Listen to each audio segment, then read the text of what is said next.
우리가 지난 시간에도 이 말씀을 함께 살폈었는데 마태복음 16장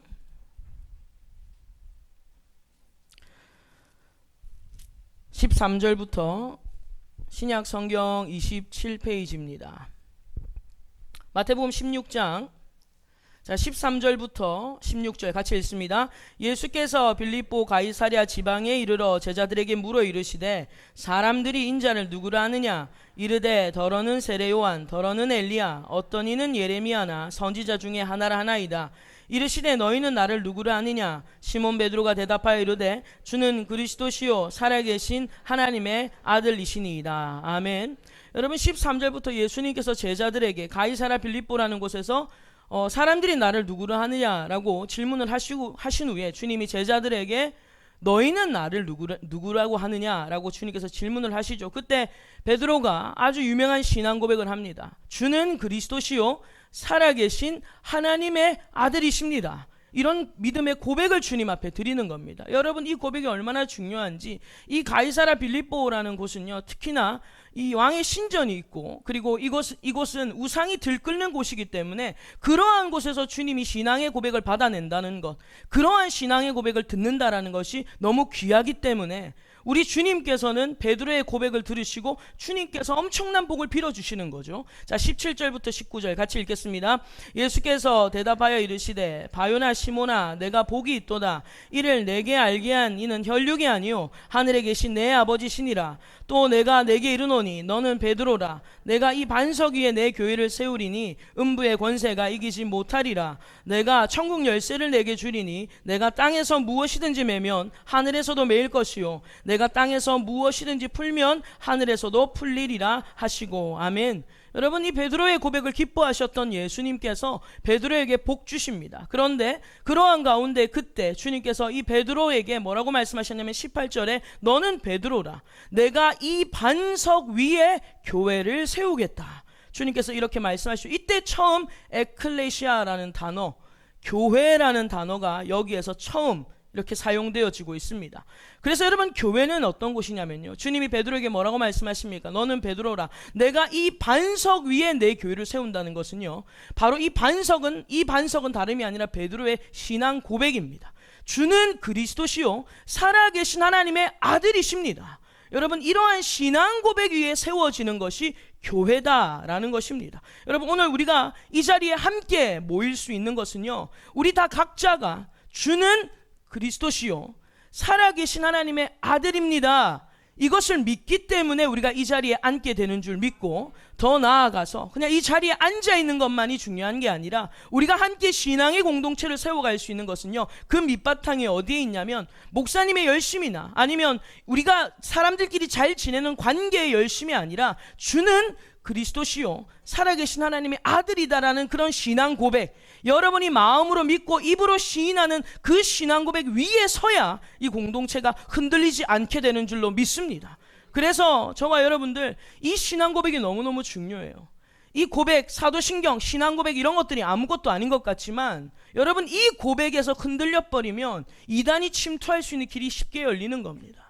그래서 저와 여러분들은 신앙의 고백을 튼튼히 붙잡기를 주님의 이름으로 축원합니다. 그래서 반석 위에 교회가 세워진다. 신앙 고백이 여러분 있어야만이, 신앙 고백을 마음으로 믿고 입으로 시인하는 자들은 흔들리지 아니하는 반석과 같은 믿음이 된다라는 것을 우리에게 말씀해 주고 있는 겁니다. 그래서 지난 시간에 우리가 로마서 10장에 보면 본문으로 돌아가서 10장 9절에서 10절의 말씀을 보면요, 우리가 로마서 10장 9절에서 10절 같이 읽겠습니다. 내가 만일 내 입으로 예수를 주로 시인하며 또 하나님께서 그를 죽은 자 가운데서 살리신 것을 내 마음에 믿으면 구원을 받으리라. 사람이 마음으로 믿어 의에 이르고 입으로 시인하여 구원에 이르느니라. 아멘. 여러분 그리스도인은 어떤 사람들이냐면 두 가지 신앙 고백을 한다고 말씀드렸죠. 첫 번째가 무엇이었습니까? 예수는 주시다. 여러분 우리가 오늘 찬양도 했지만 예수가 주시다. 여러분 이것이 그리스도인들이 반드시 고백해야 될 것이고, 그리고 두 번째는 하나님께서 그를 죽은 자 가운데서 살리셨다. 여러분 이 두 가지를 우리가 마음으로 믿고 입으로 시인하는 자들이 그리스도인이다라는 것입니다. 여러분 마음으로 믿는 것으로만 만족하시면 안 됩니다. 나 혼자 예수 믿는 티 안 내고 조용히 그냥 나 혼자 예수 믿는 것으로 만족해서는 안 돼요. 마음으로 믿었으면 반드시 입으로 시인해야 됩니다. 그래서 지난주 제가 집에 보내드리면서 한 주간 동안 예수 믿는 티 팍팍 내시고, 팍팍 내셨어요? 예수 믿는 티를 팍팍 내셔야 돼요. 뭐 사람들이 뭐라고 하든지 간에 나 예수 믿는 사람입니다. 예수님은 주가 되시고, 그리고 그분은 죽음에서 하나님께서 건지신 분이심을 내가 믿습니다. 우리 주 예수 그리스도를 내가 믿습니다. 여러분, 이것을 우리가 티를 내고 또한 우리의 행위로, 우리의 삶으로 드러내는 삶을 살아야 된다는 겁니다. 여러분, 예를 들어서 영광교회 어디 있습니까? 이렇게 물어보면 양산시 내연일길 17-12번지에 있습니다. 뭐 맞습니다. 맞아요. 그런데 더 중요한 것은 영광교회 어디 있습니까? 그럼 여러분들은 마음속으로 여기 있습니다. 여러분들이 영광교회예요. 영광교회는 그냥 평산동에 있는 어떠한 경보 2차 아파트 뒤에 보일랑 말랑 그런 교회가 아니에요. 그것이 교회가 아니라 여러분 자신이 교회입니다. 여러분 믿으세요? 그래서 교회를 어떤 유형교회 어떤 건물의 의미로만 생각하지 말고, 교회가 어디 있습니까? 여러분이 교회입니다. 저와 여러분들이 교회고, 그리고 더 나아가 우리가 연합해야 주님의 몸된 교회가 된다라는 것입니다. 그래서 우리는 교회만 다니는 것이 아니라 내가 교회라는 이 깊은 인식이 있어야 된다라는 거예요. 여러분 한번 선포해 봅시다. 내가 교회입니다. 우리 옆에 분에게 우리가 교회입니다. 여러분, 영광교회 어디 있습니까? 여기 있습니다. 아멘. 또 어디 가셔서 이단 교주 되지 마시고 지체는 연합해야 돼요. 그래서 이곳에서 이 교회가 함께 모여서 하나님의 말씀을 들을 수 있는 귀한 장소를 주님이 우리에게 주신 거죠. 그래서 건물을 예쁘게 닦는 거 중요합니다. 그렇다고 교회를 막 더럽게 쓰라는 게 아니라 어떻게든 교회를 깨끗하게 하면서 교회 건물만 깨끗하게 하지 말고 주님의 성전이 우리의 몸과 마음 또한 아버지 앞에 정결한 신부로 늘 정결하게 깨끗하게 씻어야 될 줄로 믿습니다. 그래서 이 교회라는 인식, 내가 교회입니다. 우리가 교회만 다니는 게 아니라 내가 교회라는 깊은 인식이 있어야 된다는 거예요. 그러면 하나님이 왜 교회를 허락하셨을까? 그리고 주님이 왜 교회를 세우셨을까? 이 교회를 통한 하나님의 역사가 있기 때문입니다. 교회를 통한 하나님의 역할이 있기 때문입니다. 여러분, 교회가 해야 될 역할이 무엇이냐라는 거예요. 여러분, 교회는 그리스도의 몸이라고 합니다.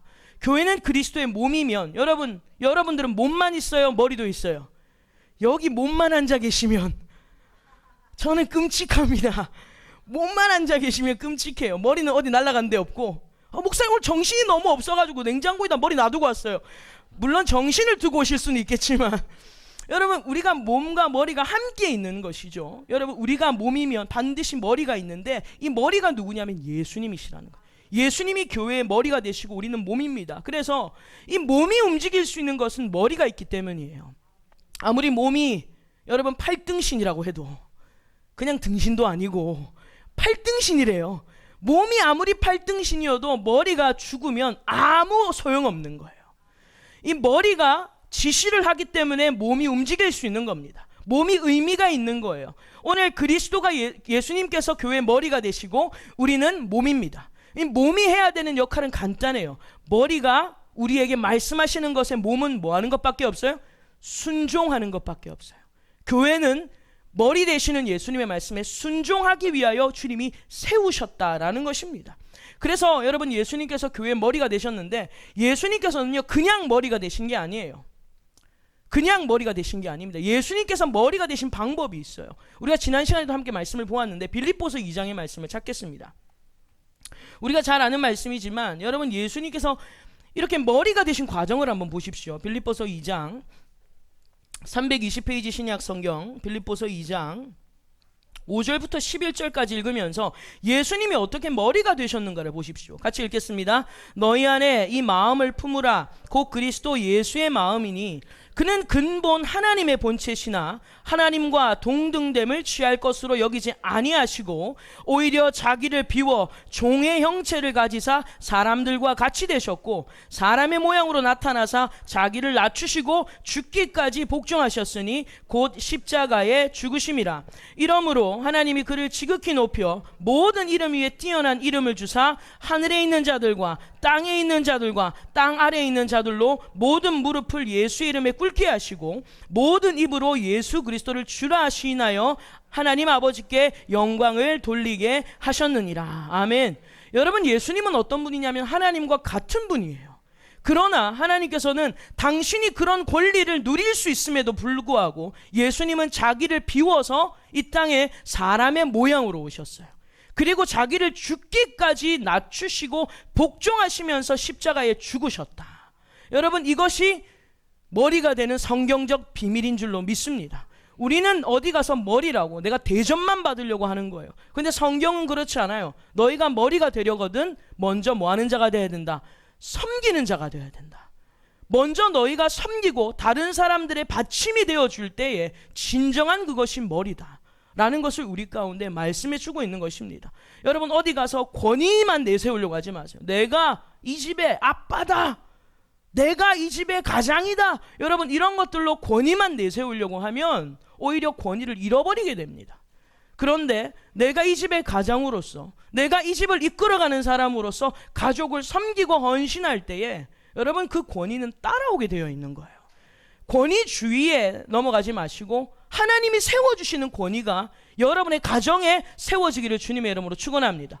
그래서 여러분, 가정의 가장은요 사실 머리거든요. 하나님 질서의 하나님이시잖아요. 남편이 머리예요. 그런데 남편이 머리라고 해서 내가 머리다, 물도와 리모컨 가져와, 어디서 많이 들어본 것 같은데, 자 어쨌든 간에 물도와 리모컨 가져와 아무것도 안 하고 와이프가 다 시키는 거예요. 여러분, 왜? 내가 머리니까 머리를 때려버리고 싶죠.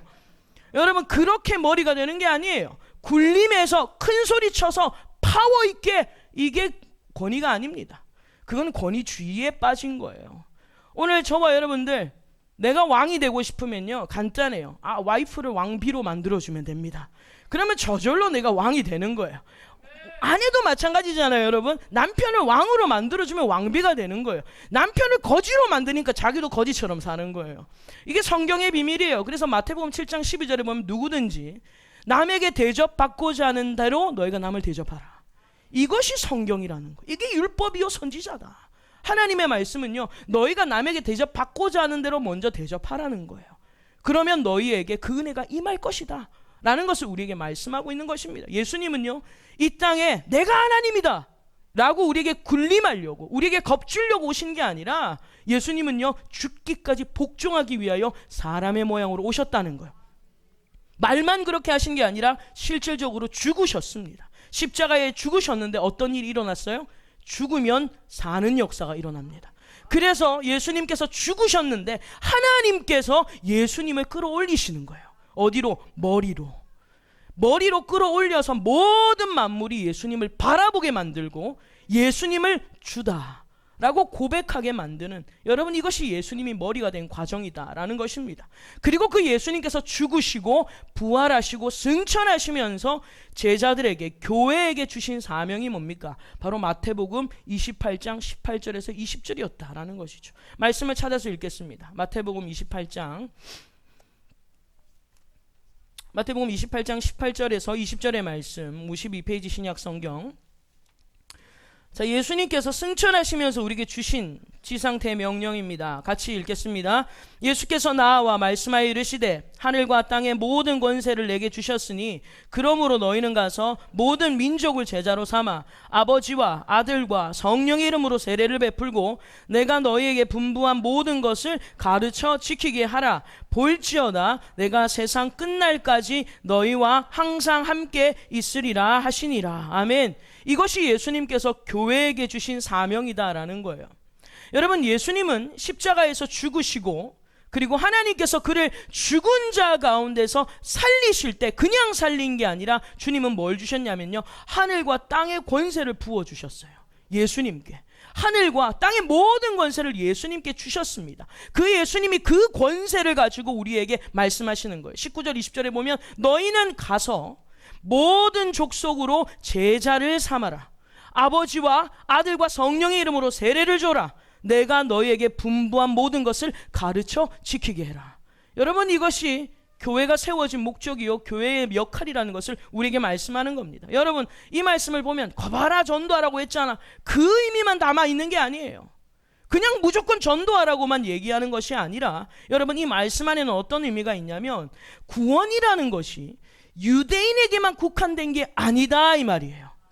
구원은 유대인에게만 국한된 게 아니라 모든 족속에게 향하고 있다. 이걸 주님이 말씀하고 있는 겁니다.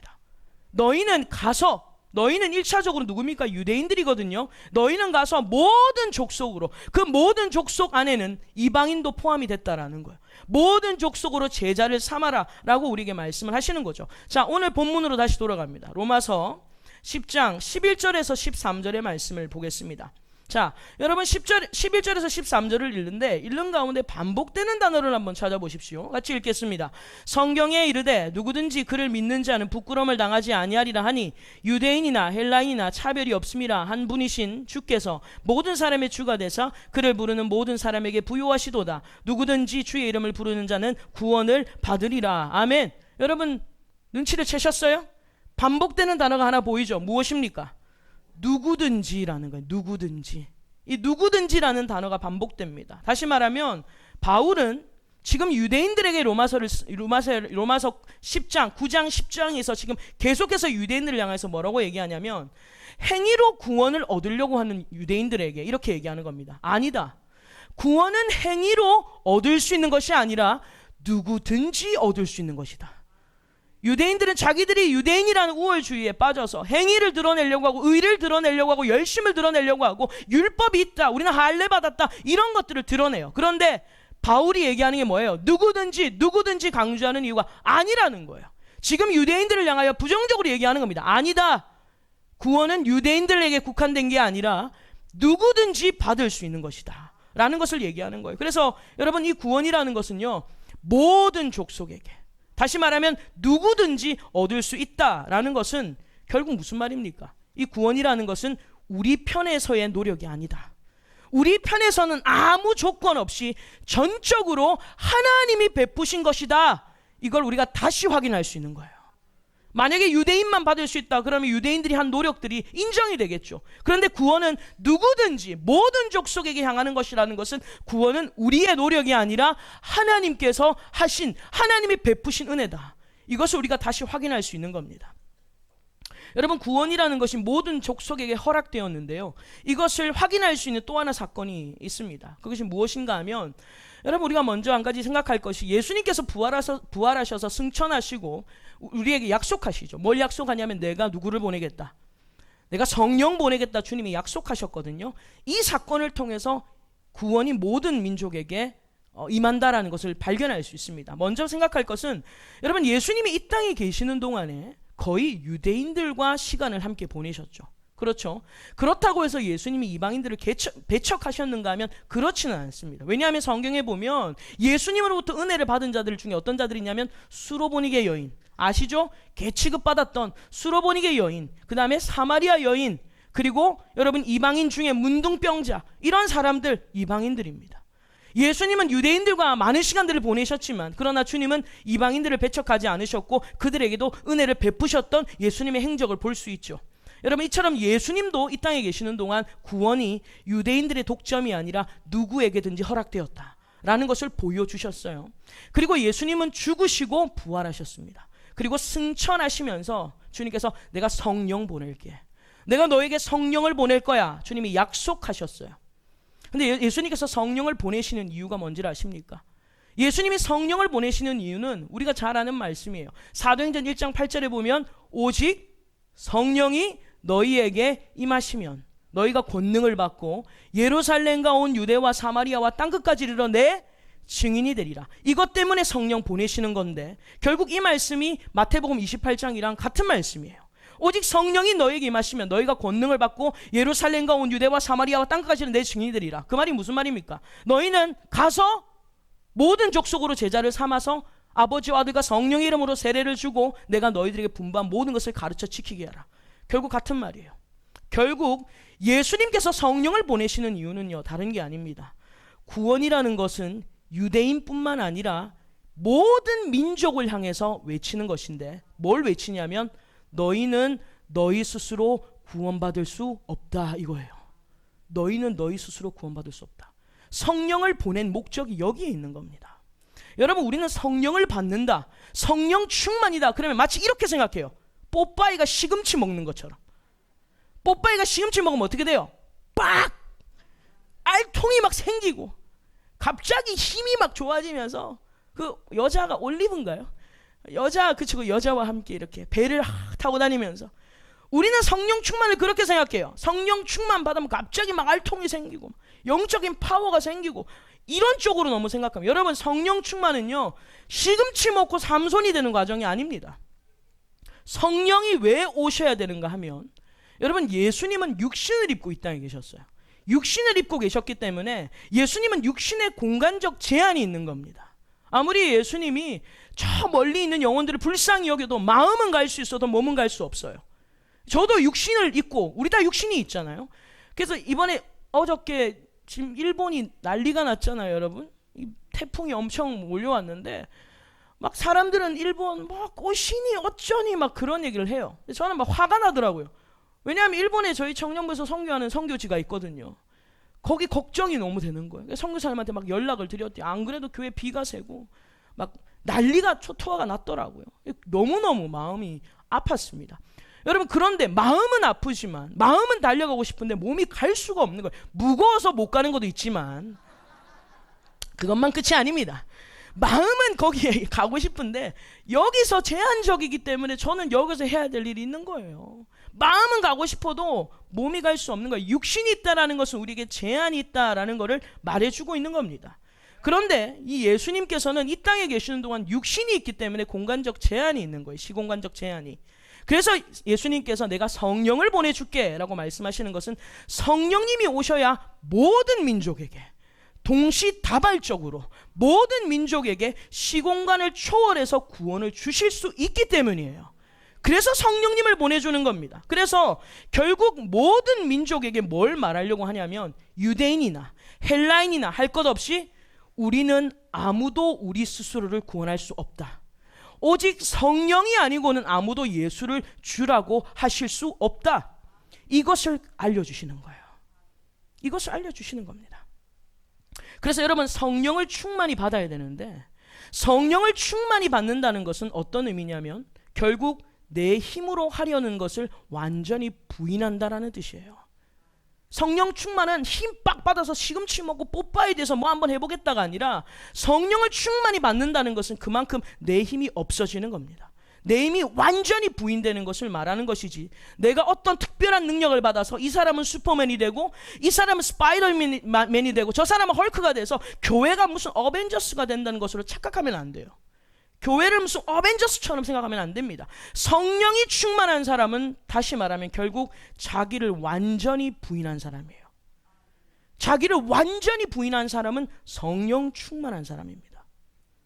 그래서 성령을 충만을 우리가 사모해야 되는데, 우리가 성령 충만을 사모한다는 것은 다시 말하면 나 자신을 완전히 부인해 가는 것이다. 이것을 기억하셔야 된다는 거예요. 그래서 저와 여러분들은요, 그래서 무엇보다도 성령을 사모해야 돼요. 여러분, 축복합시다. 옆에 분에게 성령 충만합시다.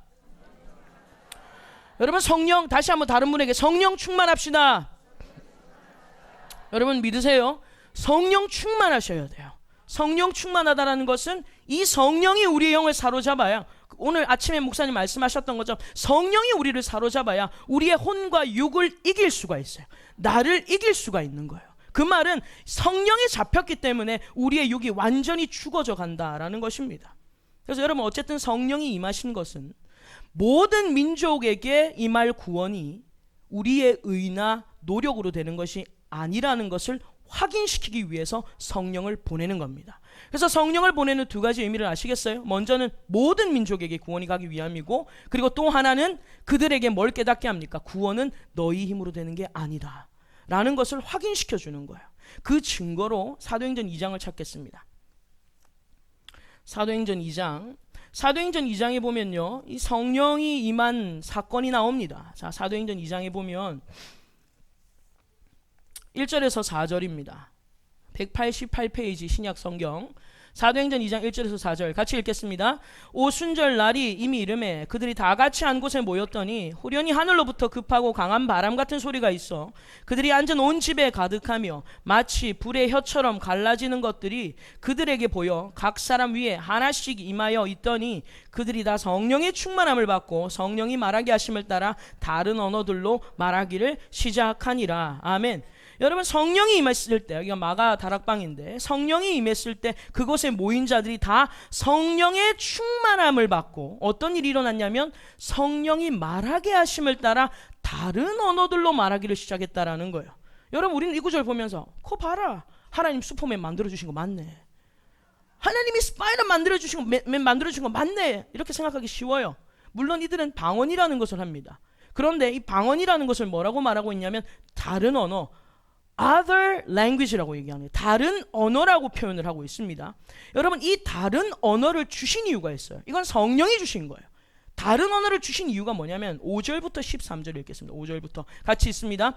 그때 경건한 유대인들이 천하 각국으로부터 와서 예루살렘에 머물러 있더니 이 소리가 나매 큰 무리가 모여 각각 자기의 방언으로 제자들이 말하는 것을 듣고 소동하여 다 놀라 신기하게 여겨 이르되 보라, 이 말하는 사람들이 다 갈릴리 사람이 아니냐? 우리 각 사람이 난 곳 방언으로 듣게 되는 것이 어찌 됨이냐? 우리는 바데인가 메데인가 엘람인가 또 메소보다미아 유대와 갑바도기와 본도와 아시아 부르기아와 밤빌리아 애굽과 및 구레네에 가까운 리비아 여러 지방에 사는 사람들과 로마로부터 온 나그네 곧 유대인과 유대교에 들어온 사람들과 그레데인과 아라비아인들이라. 우리가 다 우리의 각 언어로 하나님의 큰 일을 말함을 듣는도다 하고 다 놀라며 당황하여 서로 이르되 이 어찌 된 일이냐 하며 또 어떤 이들은 조롱하여 이르되 그들이 세술에 취하였다 하더라. 아멘. 주님이 성령께서 이들에게 다른 언어를 주신 이유가 무엇이냐면 여러분, 그때 마침 여러분 사람들이 예루살렘의 각국에서 모여왔어요. 다양한 민족들이 온 거죠. 여러분, 얼마나 다양한 민족들이 모여 있습니까? 지도로 보면 중동뿐만 아니라 유럽까지 여러분 다양한 사람들이 지금 거기에 모여 있어요. 랭귀지로 치면 수십 가지가 되지 않겠습니까? 그런데 그 사람들이 와서 더 놀라운 게 뭐냐면 자기 나라 말로 듣고 있는 거예요. 하나님의 큰 일을 자기 나라 말로 듣고 있는 겁니다. 여러분, 이것이 무엇을 보여줍니까? 하나님께서 성령의 능력으로 그들에게 외국어를 말하게 한 거예요. 한마디로 other language가 foreign language예요. 외국어를 말하게 한 것이 뭐냐면요, 구원이 모든 민족에게 가는 것이라는 거예요.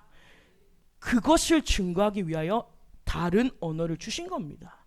그래서 방언을 주신 거죠. 물론 방언에 대한 여러 가지 다른 영적인 유익함이 있겠지만, 그러나 여러분, 주님께서 이 사도행전 2장을 통해서 이런 역사를 주셨어요. 그런데 우리는 이런 하나님의 계획을 생각하기보다 이것을 표면적으로만 생각해서 무조건 뭐만 해야 된다, 무조건 방언만 해야 된다라는 거예요. 그러니까 방언하고 싶다고 안 되니까 코카콜라만 외치는 거예요. 코카콜라. 여러분, 코카콜라는 방언입니까? 여러분, 방언하고 싶으니까 막 입에서 나오는 자기 말 그냥 하는 거예요. 그리고 나 방언했다, 나 방언한다, 막 이런 자랑만 삼으려고 하는 거예요. 그런데 하나님께서 성령을 보내주신 것도 마찬가지야. 뽀빠이 되라고 성령을 보내주신 게 아니라 이 성령이 와야 구원이 모든 민족에게 가는 것이고 구원이 우리 힘으로 안 된다는 걸 확인되잖아요. 그리고 또 이 랭귀지, other language, foreign language를 주시는 것은 바로 이 구원이 모든 민족에게 여러분 허락되는 것이다라는 것을 주님께서 보여주시는 강력한 사건이라는 거예요. 그래서 여러분, 복음은 하나님의 능력입니다. 복음은 하나님의 능력이지 사람의 뛰어난 지혜나 설득이나 인간의 특별한 능력이 아니다, 이 말이에요. 그래서 여러분, 바울은요 고린도전서 2장 이런 말을 합니다. 여러분, 고린도전서 2장으로 가보십시오. 고린도전서 2장의 1절부터 5절의 말씀, 신약 성경 264페이지입니다. 고린도전서 2장 1절에서 5절 같이 읽겠습니다. 형제들아, 내가 너희에게 나아가 하나님의 증거를 전할 때에 말과 지혜의 아름다운 것으로 아니하였나니 내가 너희 중에서 예수 그리스도와 그가 십자가에 못 박히신 것 외에는 아무것도 알지 아니하기로 작정하였습니다. 내가 너희 가운데 거할 때에 약하고 두려워하고 심히 떨어노라. 내 말과 내 전도함이 설득력 있는 지혜의 말로 하지 아니하고 다만 성령의 나타나심과 능력으로 하여 너희 믿음이 사람의 지혜에 있지 아니하고 다만 하나님의 능력에 있게 하려 하였노라. 아멘. 할렐루야. 여러분, 복음은 다른 게 아니에요. 복음은 예수 그리스도와 그가 십자가에 못 박히신 것 외에는 없습니다. 아무리 사람이 설득력 있는 말로, 지혜의 말로 사람들을 변화시키려고 해도요, 그건 사람을 변화시킬 수 없어요. 정말 사람을 변화시키는 것은 하나님의 능력인 복음밖에 없습니다. 여러분, 제가 여러분들에게 아무리 성경을 재밌게 해석해주고 성경을 아무리 좋은 얘기들을 많이 해줘도 사람의 지혜와 사람의 아름다운 말로는요, 사람이 변화되지 않아요. 사람을 변화시키는 분은 하나님이시고 하나님의 능력이 복음인 줄로 믿습니다. 그래서 우리는 복음을 선포해야 돼요. 복음을 전파해야 돼요. 성경 안에서 복음이 발견되어져야 될 줄로 믿습니다. 그래서 여러분, 이 하나님은 구원에 있어서 차별이 없으시다. 차별이 없으시고 모든 족속을 향해서 누구든지 구원을 베풀기를 원하신다라는 겁니다. 그래서 여러분, 우리도 차별이 있어서는 안 됩니다. 우리가 차별 많이 합니다. 저 사람은 교회 와도 되고 오면 안 되고 우리가 차별해요. 근데 여러분, 하나님도 차별하지 않으시기 때문에 우리도 차별이 있어서는 안 돼요. 근데 우리는 어떤 기준을 가지고 서로를 차별하려고 합니다. 어떻게든 내가 저 사람보다 더 낫다, 저 사람은 저 사람보다 더 낫다, 이유들을 막 찾아내려고 해요. 이 사람은 이래서 안 되고 저 사람은 저래서 안 되고 이 사람은 되고, 우리가 그런 것들로 스스로 내가 다른 사람보다 나은 것들을 발견해서 안위를 삼으려고 하지만, 여러분 늘 기억하셔야 돼요. 우리는 마카마카라는 거 다 똑같은 거예요. 다 똑같아요. 우리는 마카마카라는 걸 절대 잊으면 안 됩니다. 제가 지난 금요일에 금요 철야를 마치고 혼자 앉아서 기도를 하는데 하나님께서 저에게 그래요. 마음을 넓히라는 거예요. 마음을 넓히라. 그 말씀으로 계속 저에게 말씀하신, 마음을 넓히라, 마음을 넓히라. 그래서 제가 그 메시지를 붙잡고 저 자신, 이 속 좁은 제 자신의 마음을 치면서 하나님 앞에 얼마나 부르짖었는지 몰라요. 하나님이 마음을 넓히라는 거예요. 여러분, 하나님은 누구든지 부르십니다. 하나님의 부르심에는 차별이 없다라는 거예요. 작년에 방한했던, 제가 몇 주 전에도 말씀드렸던 팀 켈러라는 목사님, 여러분 이 목사님께서 그 작년에 방한하셨을 때 그 컨퍼런스에서 이런 얘기를 하시더라고요. 복음이 우리에게 주는 두 가지는 담대함과 겸손함입니다. 저는 그 말이 제 마음을 확 누르더라고요. 제 마음을 얼마나 터치하는지 몰라요. 복음이 주는 두 가지, 담대함과 겸손함이라는 거예요. 여러분, 복음은 우리에게 먼저 담대함을 줍니다. 그런데 담대함에서만 그치면 안 되고 겸손함이 함께 주어진다는 것을 기억하셔야 돼요. 나 같은 죄인에게 구원을 베풀어 주셨다. 나 같은 죄인에게 구원을 베풀어 주심에 여러분, 우리는 예수님의 공로로 아버지 앞에 담대히 나아갈 수 있어요. 당당하게 나아갈 수 있지만 여러분, 동시에 우리는 나 같은 죄인이라는 겸손함이 있어야 한다는 거예요. 여러분, 우리가 차별하지 않을 수 있는 것은 복음이 주는 담대함 두 가지, 복음이 주는 두 가지, 담대함과 겸손함. 여러분, 이것이 있어야 차별하지 않게 됩니다. 담대할 수 있지만 겸손할 수 있어요. 겸손하고 동시에 담대할 수 있는 것. 그래서 제가 이렇게 쭉 보니까 정말 복음에 붙들리신 분들을 보면요, 이 두 가지가 정말 있어요. 복음에 불붙으신 분들을 보면요, 두 가지가 있더라고요. 정말 그냥 겉으로만 뜨거운 사람 말고 정말 복음에 붙들린 사람들은요, 이 두 가지가 같이 있어요. 항상 담대하세요. 사람들을 만나도 담대해요. 여러분, 예수를 믿으면 담대해집니다. 담대해져요. 그런데 담대해지는 게 그저 다른 사람을 누르려는 담대함이 아니라 거기에는 겸손함이 있다는 거예요. 복음을 가진 사람에게 이 두 가지에 여러분, 이 은혜가 있는 줄로 믿습니다. 그래서 이 두 가지가 오면 차별할 수 없다라는 거예요. 여러분, 이처럼 예수님께서 모든 족속을 향해서 누구든지 구원을 주시는데, 주님이 이렇게 차별하지 않고 구원을 주시는 이유가 뭐냐면 그분이 부요하시기 때문입니다. 여러분, 오늘 다시 본문으로 돌아가겠습니다. 12절의 말씀, 로마서 10장 12절의 말씀 같이 읽겠습니다. 유대인이나 헬라인이나 차별이 없음이라 한 분이신 주께서 모든 사람의 주가 되사 그를 부르는 모든 사람에게 부요하시도다. 아멘. 우리는 너무 속이 좁아요. 우리는 너무 속이 좁은데 하나님은 부요하시고 하나님은 풍성하신 분이십니다. 그래서 그 누구도 차별하지 않고 받아주시는 거예요. 우리 하나님이 얼마나 부요하신지 모릅니다. 여러분, 하나님이 부요하시고 풍성하시다는 것을 성경이 많이 증언하고 있지만 우리가 그 중에 한 가지 구절만 찾아보겠습니다. 이사야 55장을 한번 찾아보세요. 이사야 55장 1절의 말씀 한 구절을 보겠습니다. 자, 구약 성경 1035페이지입니다.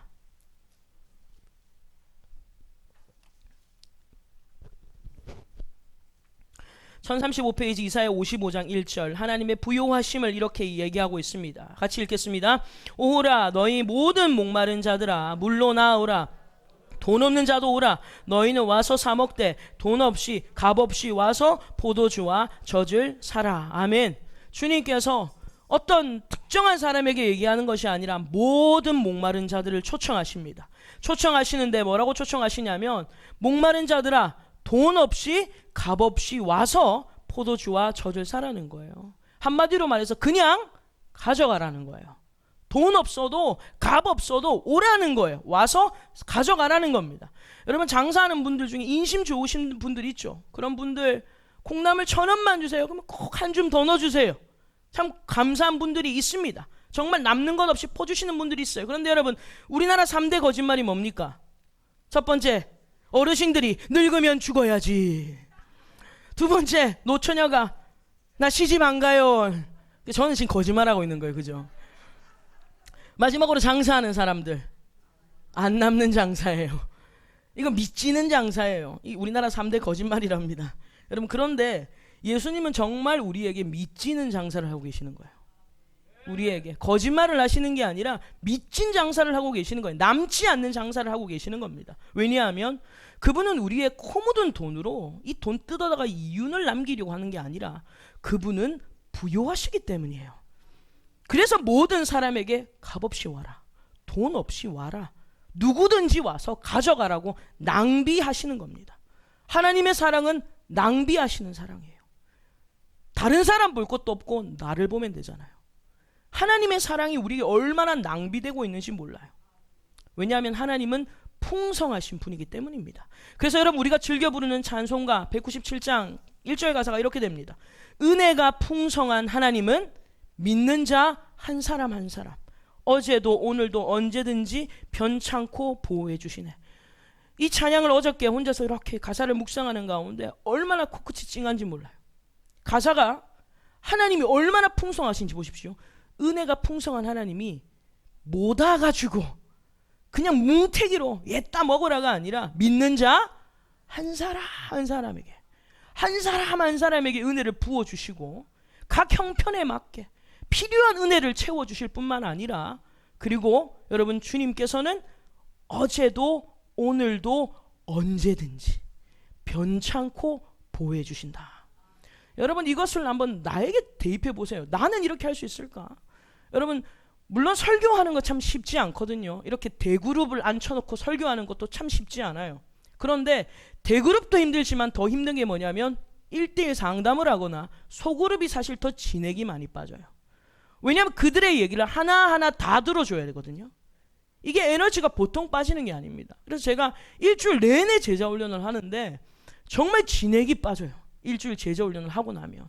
그리고 주일 저녁 말씀까지 하고 나면 그냥 주일 저녁에는 완전히 번아웃이 됩니다. 월요일 날 내가 살아있을까 할 정도로 굉장히 에너지가 많이 빠져요. 그런데 하나님은 얼마나 풍성하신지 믿는 자 한 사람 한 사람. 지금도 저는 여러분들을 다 볼 수 없잖아요. 여러분들이 지금 형편이 어떤지, 여러분들이 지금 얼마나 아프신지, 얼마나 졸리신지 졸리신지 제가 다 알 수는 없는데 뭐 사정이 있겠죠. 그래서 주무시는 분들 보면 되게 안타까워요. 얼마나 힘드실까, 피곤하실까. 옛날에는 좀 저희 조카 표정 있거든요. 막 하는 그 표정으로 많이 봤는데 이제는 이해합니다. 이해해서 괜찮은데, 어쨌든 여러분, 저는 한 사람 한 사람을 다 볼 수가 없어요, 설교하면서. 그런데 우리 주님은 지금도 한 사람 한 사람 그냥이 아니라 어제도 오늘도 언제든지, 그것도 변치 않고 보호해 주시네. 여러분, 이것이 하나님의 풍성한 은혜예요. 어제 은혜 줬으니까 오늘은 안 줘 안 하십니다. 어제 주셔도 오늘 또 달라면 또 주세요. 왜? 그분이 풍성하시기 때문이에요. 그분이 부요하시기 때문이라는 겁니다. 여러분, 그러나 이 부요하신 하나님께서 누구든지 구원을 허락하긴 하셨지만, 이 구원을 받을 수 있는 단 하나의 조건이라면 바로 무엇이냐면 그의 이름을 부르는 것입니다. 하나님은 누구에게든지 이 풍성한 은혜를 주기를 원하세요. 그런데 이 은혜를 누가 받냐면 주의 이름을 부르는 자가 받는 거예요. 주의 이름을 부르는 자가. 그래서 여러분 13절, 오늘 본문 13절 같이 읽겠습니다. 오늘 본문 13절 같이 읽겠습니다. 누구든지 주의 이름을 부르는 자는 구원을 받으리라. 할렐루야. 이 구원은 모든 민족, 모든 족속에게 누구에게든지 열려 있는데 누가 받냐면 주의 이름을 부르는 자가 받는 거예요. 그래서 여러분, 아까 불렀던 찬송 가사 후렴이 어떻게 됩니까? 주여 부르는 거예요. 주여, 성령의 은사들을 오늘도 내리어 주소서. 성령의 뜨거운 불길로서 오늘도 충만케 하소서. 주의 이름을 불러야 돼요, 여러분. 주의 이름을 부르는 자에게 이 은혜를 주신다라는 겁니다. 여러분, 그렇다면 우리가 왜 주의 이름을 불러야 되는가라는 거예요. 우리가 왜 주의 이름을 불러야 되는가? 하나님이란 이름이 구약에선 여호와, 신약에선 예수, 이 이름의 공통된 의미가 구원자라는 뜻입니다. 여러분, 사람이 물에 빠졌을 때 처음에는 막 자기 힘으로 아둥바둥하죠. 근데 그러다가 점점점 내 힘으로 안 되겠다 싶으면 뭐라고 외칩니까? 그렇게 부르세요? 사람 살려. 막 있는 힘껏 젖먹는 힘을 다하여서 사람 살려달라고 얼마나 크게 부르짖어요. 그게 부르짖음이에요. 그냥 주의 이름을 부른다, 그런 의미가 아니에요. 그냥 주여, 이 정도가 아니에요. 온 힘을 다하여서 주의 이름을 부르는 겁니다. 살려달라고 주님 앞에 부르짖는 거예요. 왜 부르짖어요? 내 힘으로는 안 되기 때문이에요. 구원은 아무리 아둥바둥해도 내 힘으로는 안 돼요. 내가 아무리 노력해도 내 힘으로는 안 돼요. 그래서 주의 이름을 불러야 된다라는 겁니다. 그래서 주의 이름으로 부른다라는 것이 두 가지 의미가 있는데, 첫 번째가 뭐냐면 마치 물에 빠진 자가 힘이 빠진 절망 속에서 도움을 요청하며 소리를 지르는 거예요. 도움을 요청하면서 주여 부르는 겁니다. 다급하죠. 이런 다급하고도 간절하게 부르는 이유가 뭐예요? 내 스스로의 힘으로는 건짐을 받을 수 없는 존재라고 인식했기 때문이에요. 오늘 저와 여러분들 이 자리에서 주님의 이름을 부르는 자들, 간절히 부르는 자들은요, 내가 아니라 예수 그리스도가 필요하다, 이것을 간절히 느끼는 자들입니다. 절실히 느끼는 자들이에요. 그런 자들은 주의 이름을 부르게 된다라는 겁니다. 여러분, 누가복음 18장을 찾아보시겠어요? 누가복음 18장 우리가 9절에서 14절의 말씀을 보겠습니다. 누가복음 18장 9절에서 14절의 말씀, 신약 성경 126페이지입니다. 누가복음 18장 9절에서 14절 같이 읽겠습니다. 또 자기를 의롭다고 믿고 다른 사람을 멸시하는 자들에게 이 비유로 말씀하시되, 두 사람이 기도하러 성전에 올라가니 하나는 바리새인이요 하나는 세리라. 바리새인은 서서 따로 기도하여 이르되, 하나님이여, 나는 다른 사람들 곧 토색, 불의, 간음을 하는 자들과 같지 아니하고 이 세리와도 같지 아니함을 감사하나이다. 나는 일회에 2번씩 금식하고 또 소득의 11조를 드리나이다 하고, 세리는 멀리 서서 감히 눈을 들어 하늘을 쳐다보지도 못하고 다만 가슴을 치며 이르되, 하나님이여 불쌍히 여기소서, 나는 죄인이로소이다 하였느니라. 내가 너에게 이르노니 이에 저 바리새인이 아니고 이 사람이 의롭다 하심을 받고 그의 집으로 내려갔느니라. 무릇 자기를 높이는 자는 낮아지고 자기를 낮추는 자는 높아지리라 하시니라. 아멘. 여러분, 두 사람 중에 바로 이 세리, 자신의 무능함과 자신의 절망감 속에서 가슴을 치면서 울부짖고 있는 겁니다. 그 이름이 뭡니까? 주의 이름이에요. 가슴을 치면서 주의 이름을 부르는 겁니다. 그래서 여러분, 주의 이름을 부른다라는 것은 나는 내 힘으로 구원받을 수 없는 존재라는 것을 인식했다라는 거예요. 그리고 두 번째가 뭐냐면, 여러분, 주의 이름을 부른다라는 것이 첫 번째가 뭐라고 그랬어요? 나의 연약함, 나의 무능함을 인정하고 고백하는 거라고 했어요. 근데 동시에 한 단계 더 나아가야 됩니다. 우리는 나 자신을 보고 절망하는 건 좋은데 절망만 하고 끝나면 안 돼요. 나 자신이 안 되기 때문에 나를 구원하실 수 있는 분이 바로 전능하신 구원자이십니다. 여러분, 이것을 인정하는 것까지가 주의 이름을 부르는 이유입니다. 여러분, 주님의 이름을 부르는 이유가 뭐냐면 하나님만이 하실 수 있기 때문이에요. 그런데 내 힘으로 할 수 있으면 주의 이름 안 부르죠.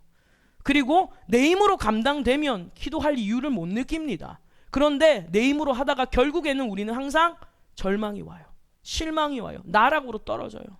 그리고 내 인간의 한계 끝에 가서 또 주의 이름을 다급하게 부르는 거예요. 그게 우리의 인생이에요, 사실. 그게 우리의 모습이에요. 돈이 있을 때, 건강이 있을 때, 좀 능력이 있을 때는 그냥 내 힘으로 삽니다. 그런데 정말 다급할 때 주의 이름을 그렇게 간절히 부르는 거예요.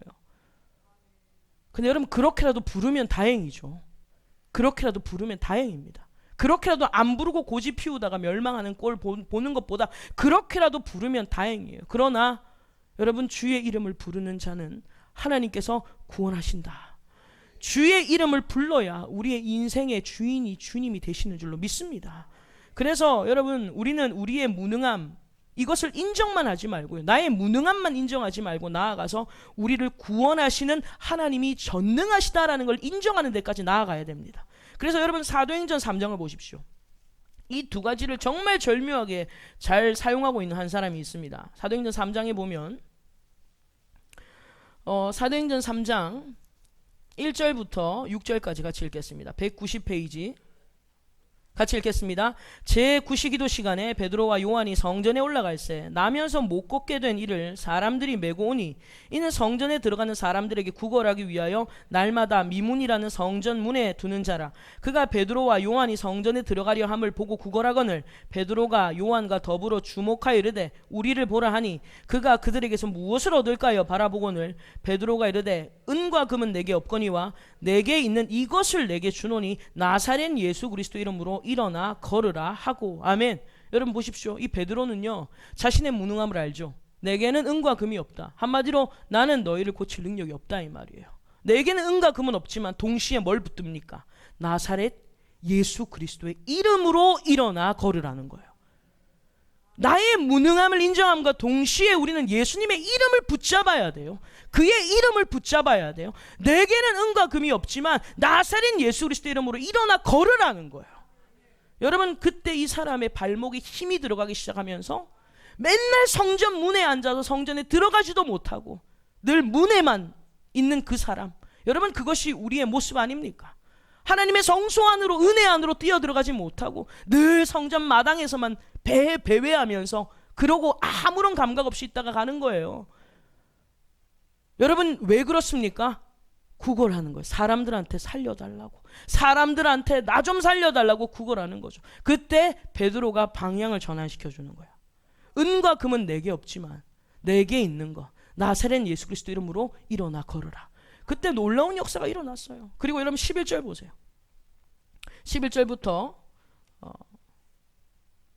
11절 12절 같이 읽겠습니다. 나은 사람이 베드로와 요한을 붙잡으니 모든 백성이 크게 놀라며 달려나아가 솔로몬의 행각이라 불리는 행각에 모이거늘 베드로가 이것을 보고 백성에게 말하되 이스라엘 사람들아, 이 일을 왜 놀랍게 여기느냐? 우리 개인의 권능과 경건으로 이 사람을 걷게 한 것처럼 왜 우리를 주목하느냐? 여러분, 베드로가 뭐라고 말합니까? 왜 우리를 주목하냐는 거예요. 왜 나를 주목하냐는 겁니다. 그러면서 그들로 하여금 누구를 바라보게 합니까? 전능하신 이름을 바라보게 하는 거예요. 여러분, 아무리 권능이 있고 능력 있는 목회자라고 해도요, 사람에게 능력이 없습니다. 그래서 우리는 사람을 주목하면 안 되고 주의 이름을 불러야 돼요. 그래서 사람을 붙잡지 말고 사람을 통해서 주의 이름을 붙잡으십시오.